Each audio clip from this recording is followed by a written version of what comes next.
ہماری پہلی حدیث ہے علم کے باب کے حوالے سے، نبی ہریرہ رضی اللہ عنہ سے روایت ہے.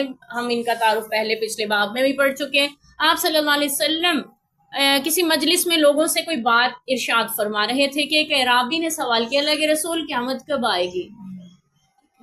تو آپ صلی اللہ علیہ وسلم نے اپنا بیان جاری رکھا اور صحابہ نے سمجھا کہ اللہ کے رسول کو شاید سنائی نہیں دی، لیکن کچھ نے کہا کہ نہیں سنائی تو دیا لیکن آپ کو اس کا سوال اچھا نہیں لگا اس لیے جواب نہیں دیا.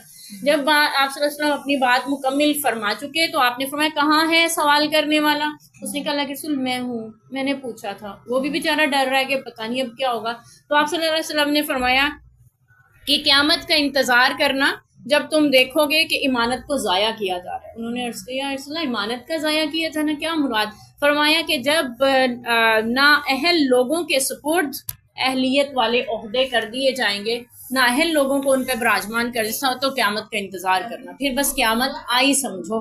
یہ آپ صلی اللہ علیہ وسلم نے جواب دیا. تو اس کا مطلب یہ ہے کہ جو عہدے ہوتے ہیں، جو مسند ہوتی ہے، وہ بھی اہل امانت ہوتی ہے.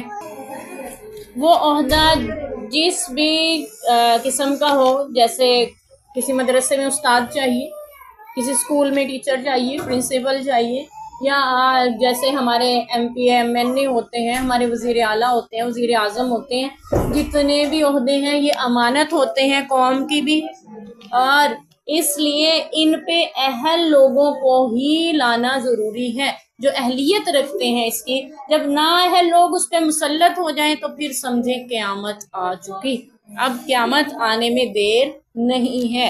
تو اللہ کے نبی نے یہاں پہ یہ بات فرمائی. یہاں وضاحت یہ ہو رہی ہے، اس میں کوئی علم والی بات تو نہیں ہو رہی، لیکن یہ پتہ چل رہا ہے یہ پھر حدیث کیوں آئی اس باب العلم میں. امام بخاری رحمۃ اللہ علیہ یہ بتانا چاہ رہے ہیں کہ اگر کوئی شخص سوال کرے اور سوال کیے جانے والا اپنی بات میں مصروف ہو تو وہ اپنی بات پوری کر لے پھر سائل کو جواب دے. یہ ہمارے نبی کی حدیث ہے. اگر سوال کرنے والا سوال کرے اور جس سے سوال کیا گیا وہ کسی اور بات میں مصروف ہو تو پہلے وہ اپنی بات پوری کر لے، بعد میں سوال کرنے والے کا جواب دے. یہ علم حاصل ہوا اس حدیث سے ہمیں، اور اس لیے اس نسبت سے امام بخاری رحمۃ اللہ علیہ یہ حدیث اس باب